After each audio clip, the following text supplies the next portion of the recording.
congratulate the Honourable Member for Bermondsey not only on securing this debate, but managing to stay on his feet for so long after losing a pint of blood at least, and probably not having time for the tea and biscuits given his rush to get here.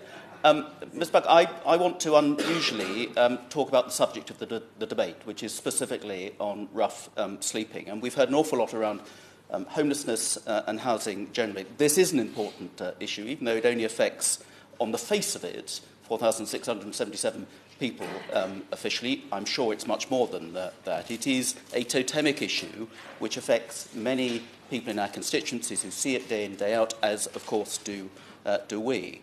And there is a temptation to conflate the issue of rough sleeping with homelessness and the number of families in temporary accommodation. Those are all symptoms of the shortage of housing, or housing in the right place, the shortage of affordable housing, or of affordable rents, or affordable to buy or part-buy housing, and the lack of choice in the private sector, and the lack of choice for those on housing benefit, as has been mentioned. And the government has brought in a number of measures, we can say belatedly in some cases. I think it's slightly unfair to judge them on the basis of the reduction last year and then predicate it out over the next few years. And those manifesto commitments on the homelessness reduction strategy, the Homelessness Reduction Act, which I was very proud to be a supporter of as well, are all important components going forward. And I think absolutely cement the serious commitment of this government of what is a cross-party consensus on something that is a national emergency we need to do something about. But the problem of rough sleeping, again, as honourable members have already mentioned, is not simply one of the availability of resources and availability of bricks and mortar accommodation.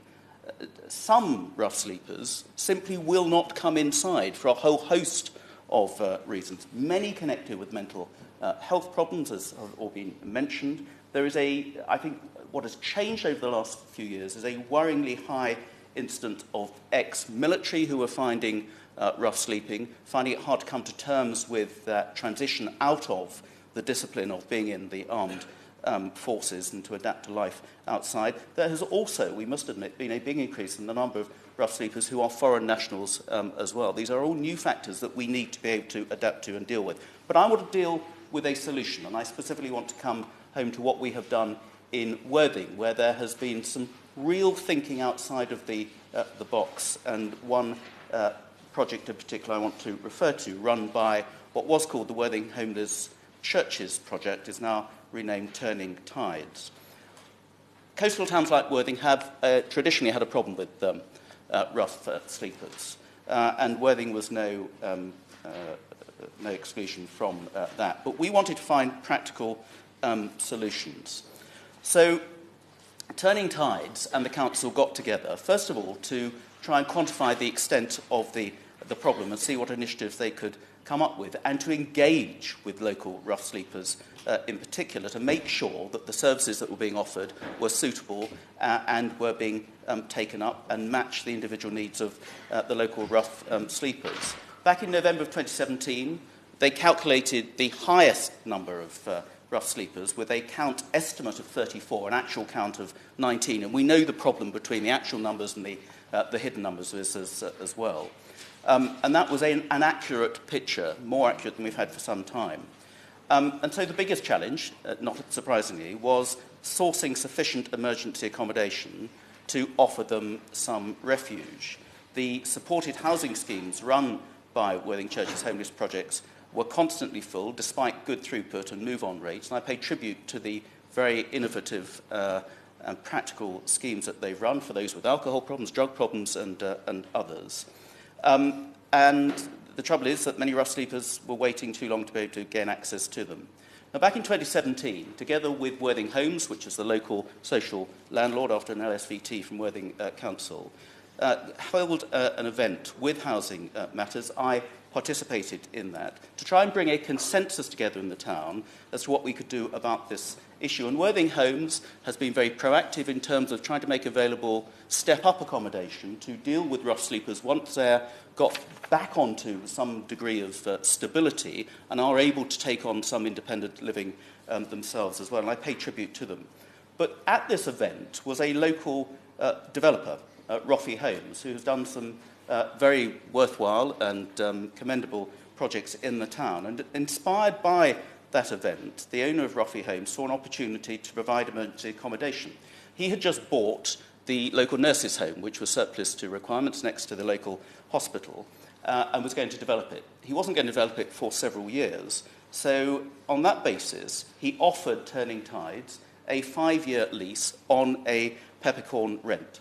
The council chipped in, planning permission was obtained. The council helped fund the work to be done on that property so it could be used as a 37-bed high-support short-stay accommodation project.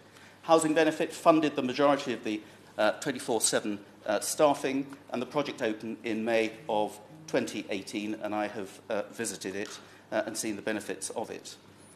The last count in November of last year for us sleepers showed the number had virtually halved in Worthing as a direct consequence of that project. We've not solved the problem. There are still rough sleepers. It actually shows that some of those rough sleepers will not instantly go into accommodation even when it is available for them because they have more complicated problems than that, as I've said.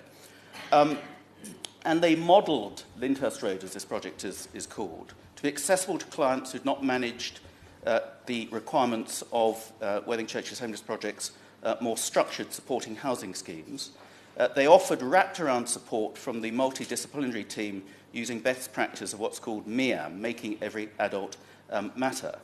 And as a result, it's not just a matter of providing accommodation. There are mental health support workers on site to help. There are people come regularly from the local benefits office on site to help with jobs, with benefit applications and support. There's a computer suite there to give skills to those people, give them access to be able to apply for all the benefits and job opportunities and other things that are on offer as well.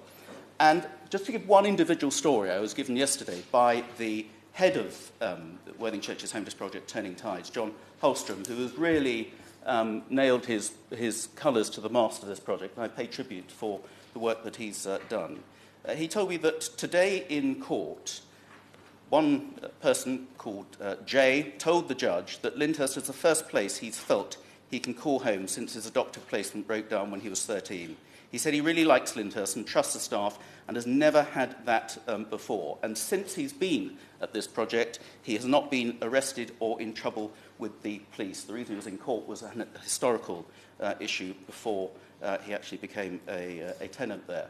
And that story applies to a number of other people who have found not just accommodation, but stability and some way of getting their lives back on track so that it will hopefully lead to some degree of independent living. That is not rocket science. It involved the local council showing willing and using some government money. It showed a local developer with a bit of corporate social responsibility and some imagination, and a very well-run and well-supported homelessness charity, which is very well regarded in our town, coming together in that sort of whole systems approach that all members mentioned to come up with a solution, not just constantly highlighting the problems of homelessness and rough sleeping. And to close, Ms. Buck, this has not been without problems. And the cuts in housing support, homelessness support, which my honourable friend from Arundel South Downs mentioned is happening, affecting West Sussex charities, is certainly going to impact on that project, and it would be a great shame to see the very good work go into reverse. And the charity said that the government's decision to maintain supported housing within the housing benefit scheme has been a critical factor to stabilise their supported housing project. This was very welcome, but they would urge the support element funding that was devolved to local authorities under supporting people is ring-fenced so that supported housing can be stabilised for the long term, so that projects such as this can continue to benefit. And as I say, this project was not without problems, and it has taken some brave characters, including two of the local councillors. I certainly pay tribute to Councillor Alex Harmon and Keith Bickers, who represent the area where it is, because there has been some antisocial behaviour on the back of it. As often happens with these projects, and usually not by people using the project themselves, but it attracts some others, including some drug dealing and some antisocial behaviour to the vicinity of the area, for which the project then gets blamed. And it's taken brave local councillors and others to continue to support the project, despite some of the complaints from residents, and they've gone out and organised public meetings, liaised with the police to get better police enforcement where there is antisocial behaviour and criminal activity happening in that area. Because this is the way forward, Ms. Buck. We can talk about the problems with homelessness, the problems with rough sleeping, the historical problems going back years until we're blue in the face. But we need imaginative projects like this and imaginative and forward-thinking people working in partnership to come up with those solutions. Those solutions are there. In Worthing, we haven't solved the problem, but we have greatly alleviated the problem, and it is very noticeable the number of rough sleepers who were causing some problems in the town and being commented on are greatly reduced. They've not just been hidden, they've not just been disguised, they've been helped and supported so that hopefully sustainably they will not be rough sleepers again in the future when this accommodation comes to an end. That's the sort of solution, the practical solution we should be looking at. I'm really proud that we've done it in Worthing.